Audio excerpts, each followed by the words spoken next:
20 kwietnia w zabrzańskim kurorcie kultury Karasol zorganizował czytanie książek śląskich. Przedstawiamy Państwu fragment spotkania, kiedy to Jacek Bara czyta 3 fragmenty książki zatytułowanej Afy, którą napisała jego żona Dominika Bara, a wydała Narodowa Oficyna Śląska. Ze względu na drastyczność materiał przeznaczony jest dla osób powyżej 16 roku życia. Interpretacjami. Ja jestem absolutnym amatorem, jeżeli chodzi o interpretowanie na głos czyjegoś tekstu, czyjejś prozy. Także z góry przepraszam za wszelkie skuchy. No i lecimy. To znaczy fliger Lufthansa na razie poległ, kulo się po wygładzonym zolu lotniska. Widzę ino trocha, bo cołki plac przesłania mi prawe krzydło. Patrzę na Truda. Lękosz się ja? Pytam. Truda kiwie głową, że nie, że prawie wcale. Wzdycho i chyba naprawdę nie strachu się prawie nic, bo i czego się tu idzie lękać? Że fliger zleci? No to zleci. Dziś nie rozwali się po łomie, a razem z nim ten cołki bajzer. Torby pełne szaketów i maszketów, tasie ze zbieranymi bez cołkie życie pierdołkami, na które się szporowało albo i nie, a które w tej ostatniej chwili nie przydadzą się żadnemu na nic. A razem z tym, razem z nami marzenia, co się już nie spełnią, prask, stare miłości, chlast. Między tym walać się będzie wszystko, o czym chcieliśmy pamiętać i to, czego nie chcieliśmy wspominać za żadne skarby świata też. Ale na razie lecimy. Pilot wito nos na pokładzie, pada, że pogoda jest dobra do furganiu i do lądowania tak samo, bo w Katowicach warunki są korzystne. Stewardesa nosi kawa i ty i rozdawa bombony.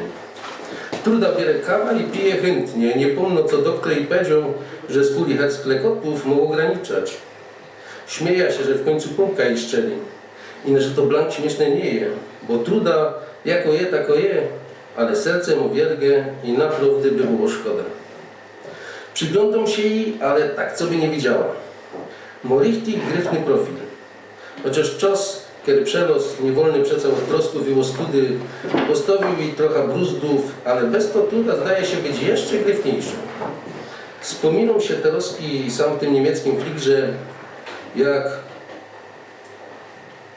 jak obocyłeś ją pierwszy raz. Była całki na biało. Nie, to nie było we kościele.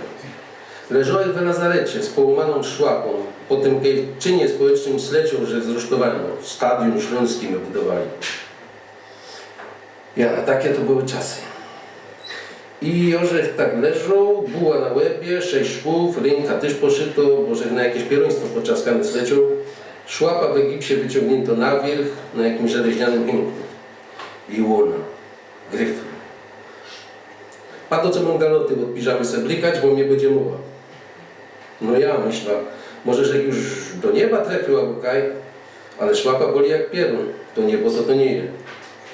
Ale kiedy tak dzisiaj myślę, to na pewno warte było z wierchu, z tego rusztowania na pysk zlecieć. Było samolnych siostrzyczek więcej, ale do dzisiaj pamiętam, jak do szkoły aż przyjdzie łona. Potem już wiedziałem, że truda, ta niewielko, z jasnymi lokami i najpiękniejszym uśmiechem na świecie. Do szkoły aż się nachyli i po kilo mnie włosami po obolałej gębie, jak przyniesie ciepło woń młodej skóry, mydła, mianku w tej sterylnej, lazaretowej, białej kej śmiertka izbie. Do szkoły na jej śmiech, bo wiedziałeś, że będzie się śmiało, jak i co głupiego powiem. Tak śmieje się i teraz, chociaż ma 85 lat, ale nic nie wygląda na temat. Patrzę, ale nic nie godzą. Bez te wszystkie lata truda nie przywykła do ciepłych godek, komplementów, ani żadnego okazywania uczuć. Myślisz truda, widzisz konkrety. Sznita z prezduszczym albo z chałskiej na śniadanie, łobiad 3/4 na drugą, sobota chałpa na glanc, a bez reszta czasu żadnej zbędnej gotki. Zaś się przypochlybiesz, godała z gań dycki, jak słyszała co miłego, odgarniała przy tym te jasne dałe rewele i śmiała, jakby nie wierzyła, że to do niej. No i częściej zaś, albo do szczytu uprzejmości i kurtuazji w jej wydaniu, było ciepnięcie krótkim, ja, ty się głupi, albo tak samo ciepło, a ty moś i pi. I w tym czas już było na zicher wiadomo, co truda mi naprawdę przaje.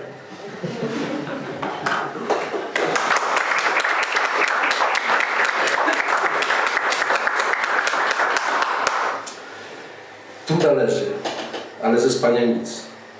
Jest oto świadkiem historii, której długo jeszcze nikt nie usłyszy, której słyszeć nie zechce, choć zmieni się świat, ustrój, przeszeregują się wartości. Choć ideały dosięgnie globalny upgrade, wszystko będzie zupełnie nowe i świeże i tylko ta prawda utknie jak archaizm w dawnym, niepotrzebnym już nikomu świecie. Umrze Salomon Morel, umrą świadkowie jego poczynań.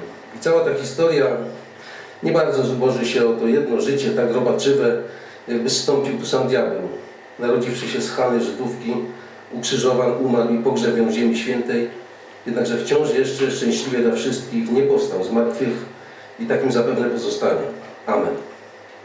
Ale Truda jeszcze tego nie wie. Truda nie wie nic. Nie wie za co ani dlaczego znalazła się w takim okropnym miejscu, po co wytargali ją z ciepłego domu, po co wlekli ulicami jak najgorszego bandytę.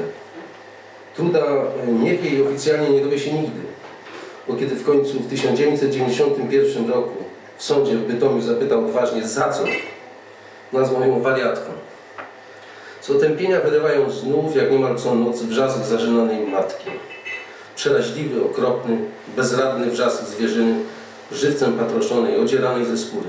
Zaraz potem pisk, piskowyt, jęk, lament i znów wrzask. Błoto, oficerskie buty, błoto, deszcz, nogi matki gołe, blade, ale silne, jeszcze walczące, każda oddzielnie. Po obu stronach brudnych, pijanych flaków, zawiniętych dumnie w brudny mundur. Wrzask matki silniejszy niż zdecydowane męskie zamknij się, suko! Wrzask głośniejszy niż skandowanie samców kibicujących innemu samcowi. Rżnij, niemieckie ścierwo. Dobrze ci, kurwo niemiecka? Zajebiemy cię na śmierć. Ale wrzask matki jest ponad to. Niesie się ponad ogolonymi głowami więźniów, ponad wojskowymi czapkami z bezkoronnym orłem.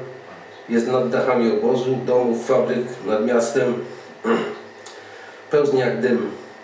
Tak tu zawsze wszechobecny.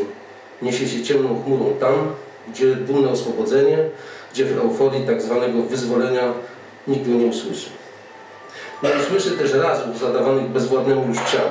Nie usłyszy głuchego dźwięku zderzenia obłoconych, skórzanych butów z wyraźną fakturą wątłych żeber, schowanych jeszcze pod letnią, kwiecistą sukienką, ledwie z zeszłego lata obszytą starannie niebieską lamówką.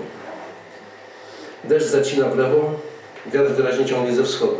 Na zachód więc wywija się kwiecista sukienka, obnażając porzucone niepotrzebne ciało, jeszcze żywe, rozdarte, poszarpane, krwawiące wielką raną.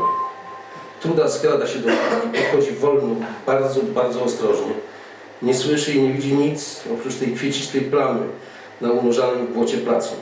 Pierwszy raz patrzy na obnażone matczyne krocze.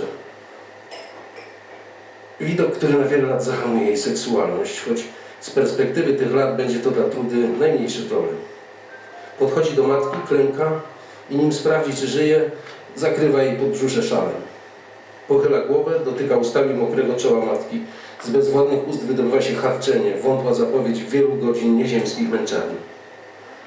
Truda zabiera matkę do baraku.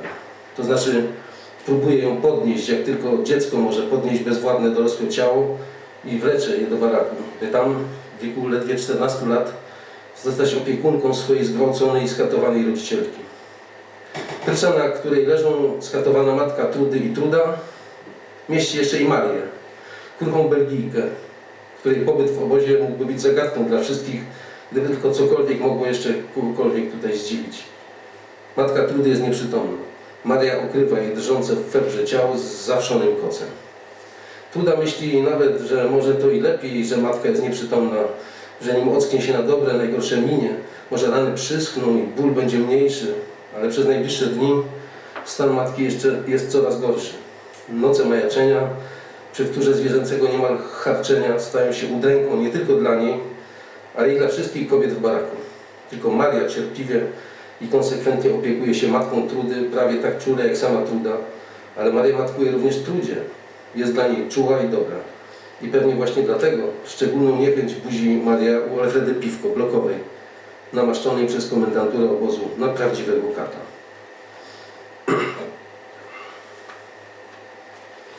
I jeszcze trzeci fragmencik. I chodziły na zgodę do swoich mężów, braci, ojców. Chodziły kobiety, dziewczęta, dzieci.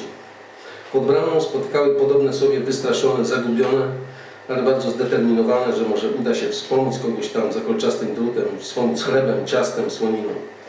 Strażnicy odpędzali wszystkich spod bramy, ale czasem komuś udało się coś podać. Wśród oczekujących cichą uwagę zwracała kobieta, niemłoda już, umęczona. Jej wielkie, stroskane oczy ożywiały się, ilekroć strażnik z biało-czerwoną paską na ramieniu zbliżał się w ich kierunku. Waltrauda przyglądała się jej z zainteresowaniem. Mogła być w wieku ich wyrodnej babki, jednak strach przed ogniem piekielnym, rozhajcowanym zresztą przez nadgorliwego farorza, jej nie powstrzymywał. Nie zimna wam? Waltrauda przyjrzała się jej bosym prawie stopom. Z oki by się wam zdały. Twarz kobiety rozjaśniło wspomnienie uśmiechu. Nie potrzebuję, dziążko. Nic już nie potrzebuję, ino mojego chopa całego łowocyć. On taki borok, w jednych galotach, w jednym szakecie go wzięli. Zapłakała przy tym płaczem bezłzowym już, ledwie zeszklone oczy ukrywając w pomarszczonych dłoniach. Ja nie ślimtejcie sam. Co to do? Mojego ojca i brata też zabrali, prosto ze placu. Żaden nie wieczano. Nic żadnymi nie powiedzieli. Teraz sam czekamy, może się uda coś dowiedzieć, jakiś pakiet z kołoczem podać. Wiosenna pogoda była dość kapryśna. Co chwila zrywał się wiatr i ludzie zaczęli się zbijać w grupy. Stali tak już 4. godzinę, za drutem nic się nie działo. Raz po raz tylko ktoś zerknął w stronę oczekujących, ale nie podchodził. Ludzie trochę się obawiali. Czasy były takie, że nie wiadomo, kto i za co znajdzie się wkrótce po drugiej stronie ogrodzenia. W końcu jednak ktoś zbliżył się do oczekujących i przywołał tych stojących najbliżej.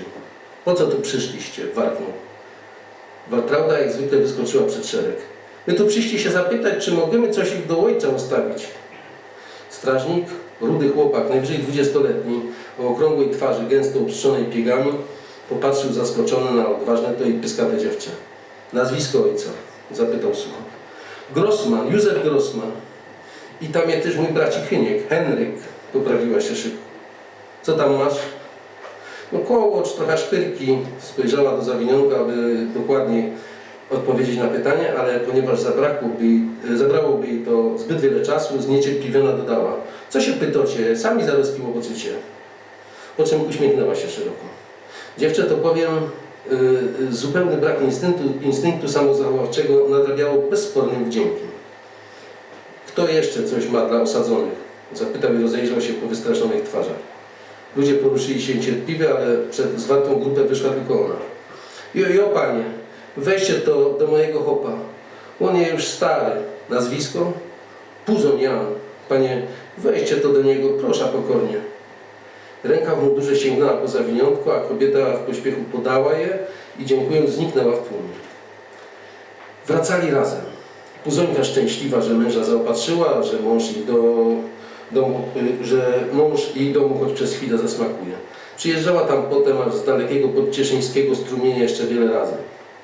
Inga i Waltrauda widziały, jak stoi przy drutach, jak paczki młodemu strażnikowi z pokorą podaje. Przypomniały sobie o niej, gdy parę miesięcy później Heniek zza drutów wyszedł. Zapytały zaciekawione, czy Puzonia starego pamięta, jak paczki od żony wypieszczone, wytulone czekaniem za drutami dostawał. Puzoń? Zapytał Heniek. Puzoń. Zastanowił się, mlaszcząc i dotykając językiem bezzębnych dziąseł. Twarz chłopca nagle spochmurniała. Jan Puzoń. Skatowali go na śmierć, zarąbali zaraz drugiego dnia. Leżał potem na apelu, goły, siny całkiem, z połamaną szlachą. Leżał przed nami na placu. Wszyscy my mieli być, to i on był, no bo się im musiały chopy w papiorach zgodzać. Nie wiadomo, kiedy dokładnie Puzońka dowiedziała się, że jej Borokowi i o te jedne galoty, i o ten jeden szaket było już za dużo. Ale dowiedziała się na pewno. W dokumentach zachowało się poświadczenie, że więzień Jan Puzoń zmarł. W odbytce przyczyna śmierci ktoś pisał starannie zakażenie krwi. Bo poza wielkimi i strasznymi wydarzeniami tamtego czasu, łoskotem zadawanych cierpień i rodzajem dorodnej śmierci, kładących się jak jędrne sierpniowe zboże pod błyszczącym ostrzem kosy, były też skurwysyństwa małe, mniej oczywiste, niepozorne, świństewka drobne, popełniane mimochodem, jak choćby owo cyniczne przyjmowanie paczek od starej Puzońki, co zapachem domu ulżyć ciała mężowskiej niedoli. Ktoś przecież świadomie zupełnie odwijał z płótna to ciasto, pieczone przez wdowę nieświadomą swego wdowieństwa. Ktoś je ze smakiem zjadał, ktoś szpyrkę kupioną za ostatnie grosze, pozostałe po sprzedanej obrączce, wąchał i smakował. Ktoś żywił się tym cudzym nieszczęściem, żerując na kobiecej bezradności, naiwności prostych odruchów. Komuś kurwa nie stanęło to wdowie oddanie w czerwonym, zdartym, nieustannym wrzaskiem gardle. Komu? Na to i inne pytania nie odpowie Puzońce nikt. Bo Puzońka wiedzieć też już nie chce.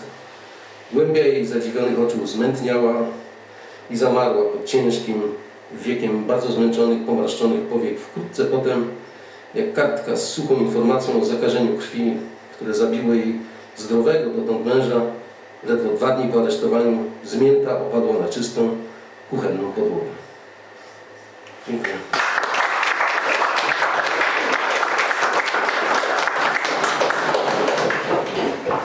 Już pędzę, ale tylko na chwilę oczywiście. Już nie będę pytał, proszę Państwa, no zabrzmiało tutaj naprawdę kawał pięknego tekstu, bardzo ważnej rzeczy i w bardzo pięknej literackiej formie. Pani Dominiko, pierwszy raz miałem okazję słyszeć, nie czytałem też ani jednego fragmentu, jestem pod wrażeniem, które myślę długo będzie mi towarzyszyć. Pani Hanna Szczęsna-Kozik, proszona. Tutaj też Pani ma 2 teksty, więc proszę wybrać sobie pierwszy, powiedzieć parę słów. O autorze. O autorze wiem nie za dużo. Przyznaję się. Dobry wieczór.